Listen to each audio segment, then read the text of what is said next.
What's up, biology students? Mr. Holloway here. In today's video, we're going to talk about a special kind of cellular respiration. Today we're going to talk about anaerobic respiration, the kind that doesn't require any oxygen. We also call this fermentation.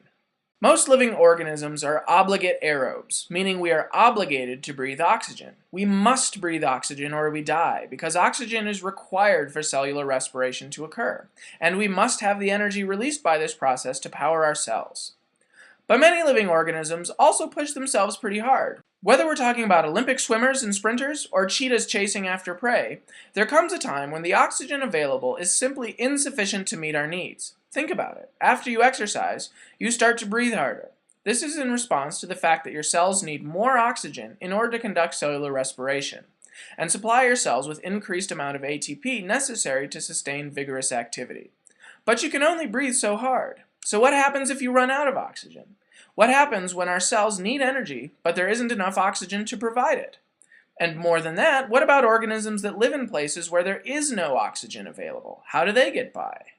We can't live without oxygen forever, or even for very long, but our cells can get by for brief periods of time without oxygen, and to understand how they do this, we should look to yeast for the answers. They are single-celled eukaryotes that fall under the category of fungi, but they are really pretty different than most fungi we are familiar with. This image was taken with a scanning electron microscope, and in it we can see the details of individual yeast organisms like the one in this photo. Yeast make their living through fermentation, and humans have learned to use this ability to our advantage in a great many ways. Anaerobic respiration, or fermentation, is the process by which glucose is metabolized without oxygen present in order to produce small amounts of energy. If you recall, the first step in cellular respiration, called glycolysis, requires no oxygen at all and produces a net gain of 2 ATP for the cell. Glycolysis is also the first step in fermentation as well. From there, fermentation can go one of two ways, depending on what kind of organism we're talking about, either producing ethanol and carbon dioxide or producing lactic acid. Compared to aerobic respiration, which can produce about 36 molecules of ATP for every sugar molecule, fermentation doesn't really produce very much energy, but 2 ATP is certainly better than none, and fermentation doesn't require any oxygen in order to occur.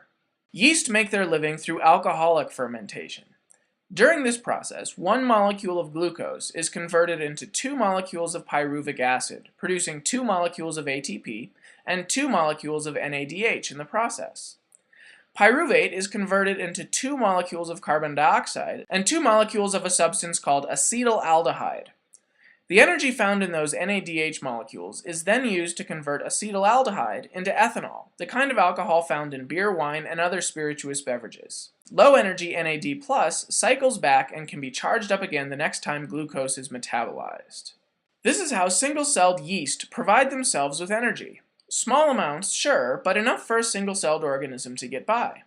Humans also take advantage of this ability in a number of ways, from baking bread to brewing beer. We put yeast in bread dough to make it rise, because as yeast engage in fermentation, they produce carbon dioxide gas, and that gas forms the air bubbles in the dough, causing it to expand or rise.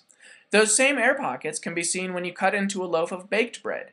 Yeast produce the gas that makes bread nice and fluffy. Yeast are also used in brewing, because this same process produces alcohol. When baking bread, the alcohol simply evaporates away, but when brewing, the ethanol produced by fermentation is dissolved in the mixture of liquid ingredients, making this solution alcoholic.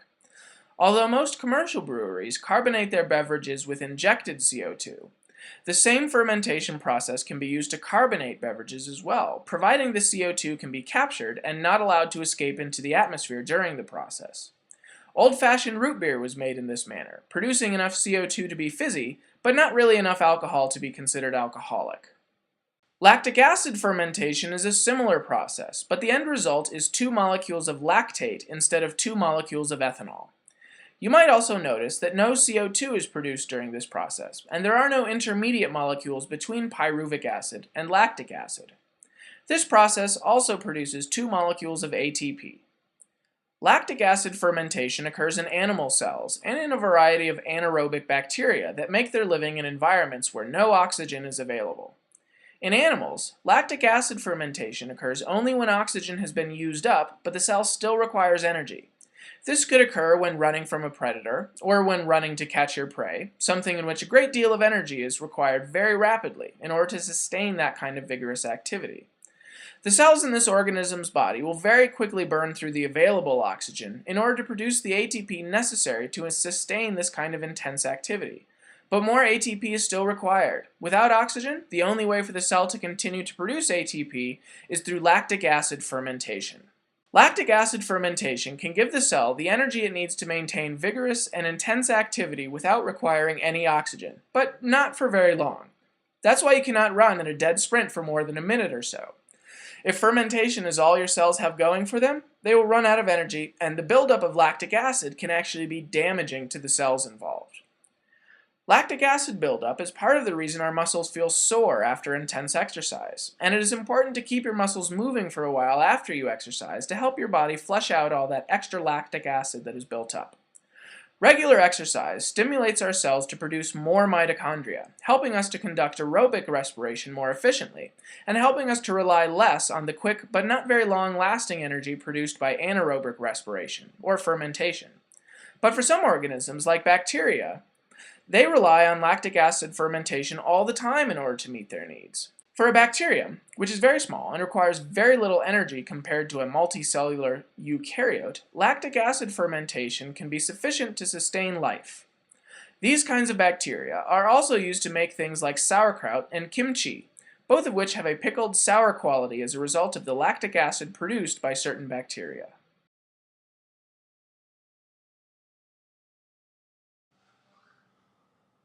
Alright, so we're going to do an experiment today to test the effect of temperature on rates of fermentation in regular, ordinary, everyday bread yeast, the same yeast that you could buy at the store. And remember, this particular process is the thing that makes bread light and fluffy and explains all of those beautiful little air spaces that make it so delicious.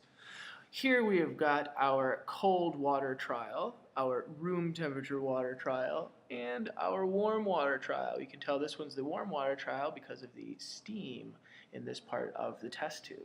Now what we're going to do here is take our yeast solution, which is just water, yeast, and a little bit of plain everyday white granulated table sugar, and we're going to put a little bit of that into each one of these pipettes, hopefully just about the same amount in each so that we can control our variables.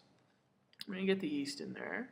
We're going to let it settle down into the bottom of our pipette and let the last little bit get out of the tube there. Cut it like so. Drop a couple of washers on this thing so that it sinks into the water. And drop it in like that. There we go. There's our room temperature trial. Now once we've got all three of them set up, we'll do a little quantitative analysis to see what's going on here and see if there's any difference based on the temperature of these environments. You can already see, we see some evidence that fermentation is happening here by the release of bubbles. And if you remember what happens during fermentation, you should be able to predict the gas that we would find inside of those bubbles. It's carbon dioxide. So we will take another one, fill it up just the same way as we did with our first trial. Knock it over like that, let the excess out, cut it like so, drop a couple of washers on there, and away we go into our cold water trial. And then finally we've got our warm water trial, so we'll fill up our pipette. Let it settle out of the tube. Cut it like so. Drop a couple of washers on there, and in we go.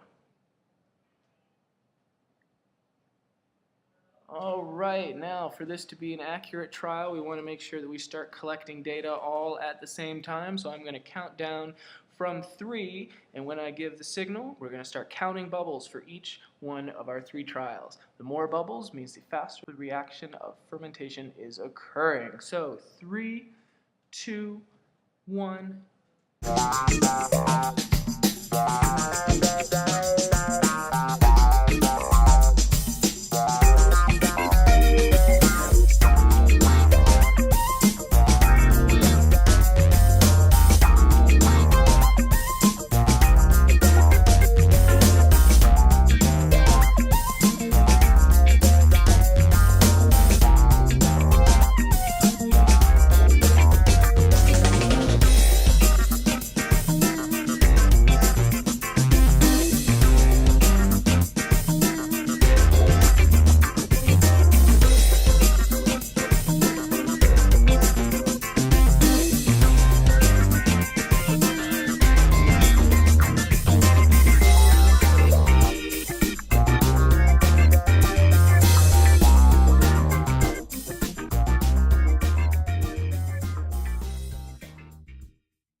looks like it's just about time. So, now, as good scientists, it is time to analyze our results. So if you've been keeping track of how many bubbles have been released by each one of these, you know a little something about how temperature affects the rate of fermentation in regular, everyday, ordinary bread yeast.